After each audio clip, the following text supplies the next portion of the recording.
విచారణ చేసినటువంటి అధికారులు విచారణ చేసినటువంటి తీరు వలన ఓ అబద్ధాన్ని చెప్పించటానికి ప్రయత్నం చేయటం మూలంగా ఒక నిజాయితీ పరుడైనటువంటి పోలీసు అధికారి బలైపోయినాడు. విచారణ ఎదుర్కొన్నటువంటి అధికారులందరినీ కూడా విపరీతమైనటువంటి మానసిక ఒత్తిడికి వాళ్లను విపరీతంగా ప్రలోభపెట్టి భయపెట్టడం ద్వారా వాళ్ళెవరు కూడా అబద్ధాలు రాసే వాంగ్మూలాలకు సిద్ధపడని కారణంగా ఈ రోజున వాళ్ల మీద వ్యక్తిగతంగా ఏసీబీని పురికొల్పాలా అన్నటువంటి దురాలోచనతో ఈ ప్రభుత్వం ఉన్నది. పోలీసు అధికారుల చేతనే కింది స్థాయి పోలీసు అధికారుల కన్నులు పొడిచేటువంటి కార్యక్రమం కొనసాగుతున్నది. పరకామణి మీరొచ్చి అధికారంలోకి 1.5 సంవత్సరాలు అయింది కదా, ఎందుకు రవికుమార్ వాపసు ఇవ్వలేదు? ఇది కూడా ఛాలెంజ్ విసురుతున్నా నేను. అది అవినీతి ఆస్తులైనప్పుడు 1.5 సంవత్సరాలైనా మీరు అధికారంలోకి వచ్చిన తరువాత ఇప్పటికైనా ఆ ఆస్తుల్ని మీరెందుకు వెనక్కి తీసుకోలేదు? చిన్న అవినీతి కూడా పై స్థాయి అధికారి నుంచి కింది స్థాయి అధికారి వరకు ఏ రాజకీయ నాయకుడు కూడా చిన్న తప్పు చేయలేదు అన్నది సుస్పష్టం.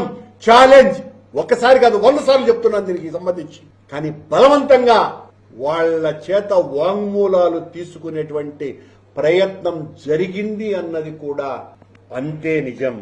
రాజకీయ నాయకుల్ని సంతృప్తి పరచడానికి ఇలాంటి విచారణల్ని న్యాయస్థానం ఇచ్చినటువంటి ఆదేశాలను వాడుకోవటం అన్నది చాలా ఘోరమైనటువంటి తప్పిదమని తెలియజేస్తూ ఈ విచారణ ఒక ఫార్స్ గా జరిగింది.